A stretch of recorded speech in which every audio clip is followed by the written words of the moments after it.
Assalamualaikum warahmatullahi wabarakatuh. Untuk minggu ini kita akan membahas tentang kelanjutan dari teknik-teknik pendugaan umur pada ternak. Jadi selain pendugaan dengan melihat pertumbuhan dan perkembangan gigi, itu masih ada beberapa teknik, yaitu yang berikutnya adalah dengan wawancara dengan pemilik.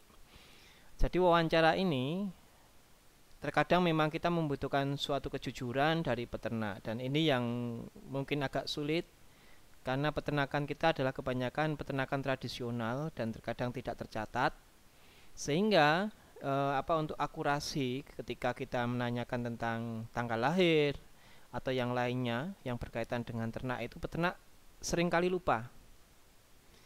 Nah, ini yang menjadi kelemahannya. Tapi bisa kita gunakan teknik ini sebagai Sebagai cara untuk menambah informasi tambahan tentang pendugaan umur ternak. Kemudian yang berikutnya adalah recording.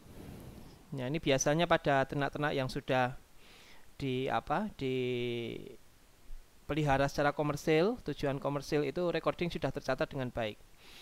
Jadi di sana sudah tercatat tentang tanggal lahir ataupun yang lainnya. Nah, itu bisa kita lihat pada catatan buku IB atau pada kandang, biasanya ada, atau juga dengan sistem chip.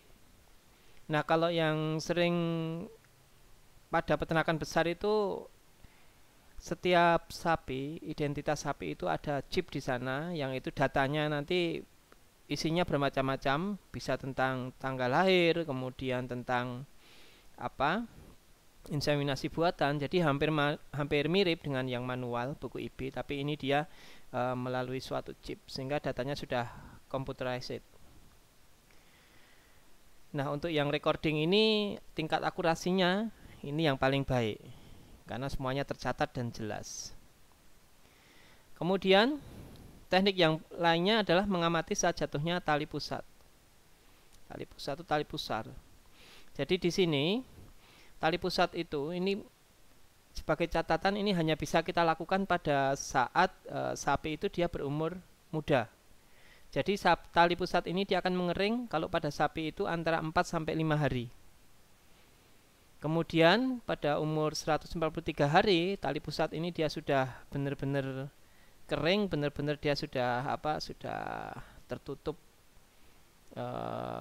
oleh jaringan di sekitarnya. Nah, untuk lebih dari umur itu kita tidak bisa memakai teknik ini. Kemudian yang selanjutnya adalah dengan teknik mengamati munculnya cincin tanduk.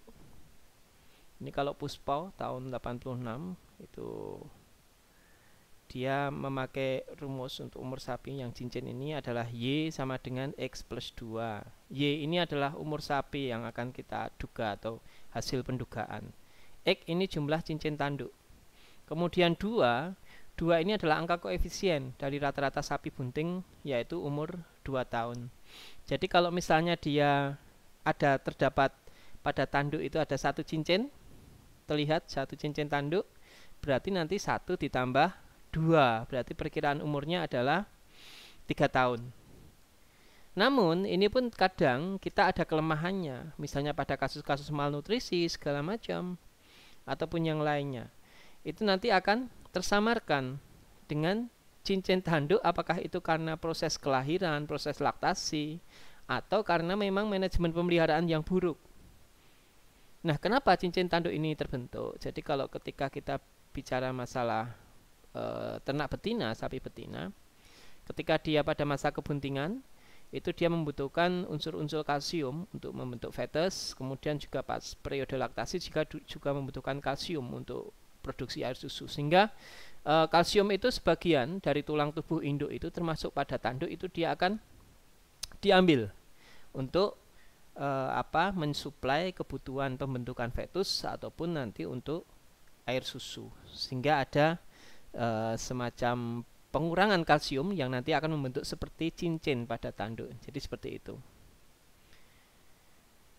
Nah, ini adalah, ini bukan cincin tanduk ini ya, ini ukiran. Nah, ini seperti ini cincin tanduk itu. Jadi kalau adik-adik lihat di situ nanti akan terbentuk suatu cincin yang jelas.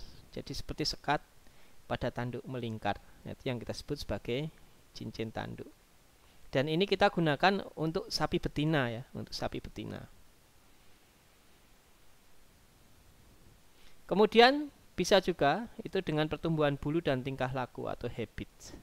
Tapi ini juga hanya bisa untuk sapi-sapi muda. Jadi antara bulu pada sapi yang muda dengan bulu sapi yang tua itu agak berbeda. Biasanya kalau sapi yang dia muda itu bulunya dia tumbuh lebih panjang. Kemudian dia juga bulunya itu dia berbeda teksturnya. Biasanya lebih halus itu justru ketika dia sudah dewasa itu lebih halus. Tapi kalau pada sapi muda, kalau adik-adik amati, dia kadang panjang terus agak-agak tidak teratur, sehingga kalau kesannya itu kalau kita pegang itu seperti kasar. Tapi kalau udah dewasa biasanya dia sudah halus. Tapi ini juga tidak bisa untuk menentukan pendugaan umur dalam lingkup sekian tahun, misalnya 1 tahun, 2 tahun, 3 tahun. Tapi hanya antara apakah sapi itu sudah beranjak dewasa ataukah dia masih muda. Jadi untuk tingkat keakuratannya itu juga dia tidak akurat. Kemudian kalau tingkah laku itu kita bisa lihat dari kalau hewan muda itu biasanya dia lebih agresif, lebih lincah, maksudnya itu bukan agresif dalam arti dia galak, tapi dia lebih lincah, lebih banyak bergerak. Tapi kalau dia sudah dewasa biasanya dia tidak terlalu banyak bergerak.